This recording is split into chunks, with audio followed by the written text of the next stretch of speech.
We have brought more positive change to Washington than any administration in American history. President Donald Trump addressed the nation last night and touted what he considers his accomplishments this year. Instead of, I feel your pain, I understand that things hurt, but here's what I'm doing to try to make it better, give me some time.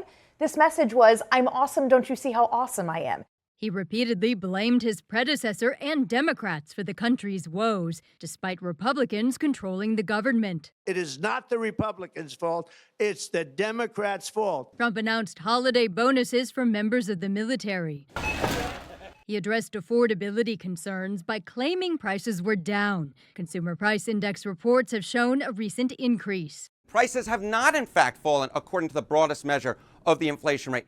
Trump also spoke about health care, as average Obamacare premiums are set to more than double. He reiterated an idea that does not extend related subsidies. The money should go to the people, that's you, so they can buy their own health insurance. The president closed by expressing his hopes for the new year.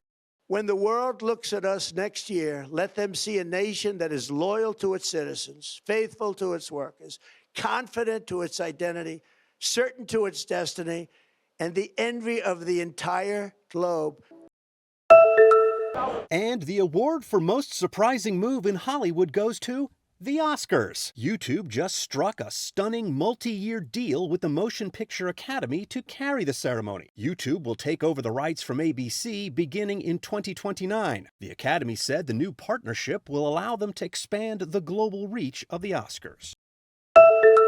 Faltó muy poco, a pesar de saber bien que sería muy difícil superar al poderoso PSG, la más grande hinchada del Brasil tiñó de rojo y negro los bares de Río de Janeiro para celebrar el segundo título mundial del club.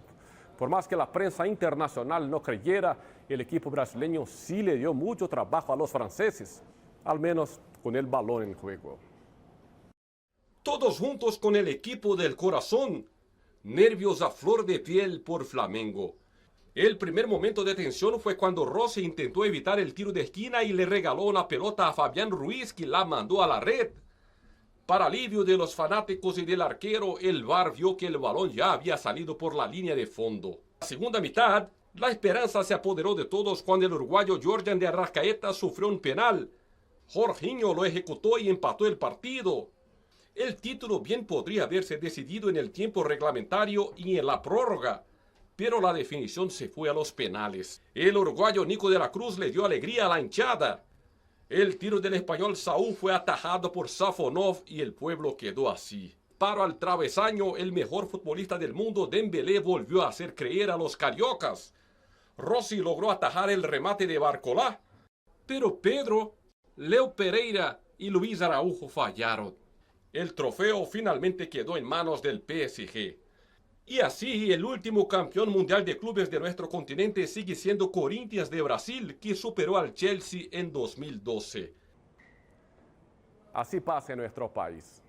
Ganando o perdiendo, todo siempre termina en samba. Reportó desde Brasil, Dan Sister para Telearuba.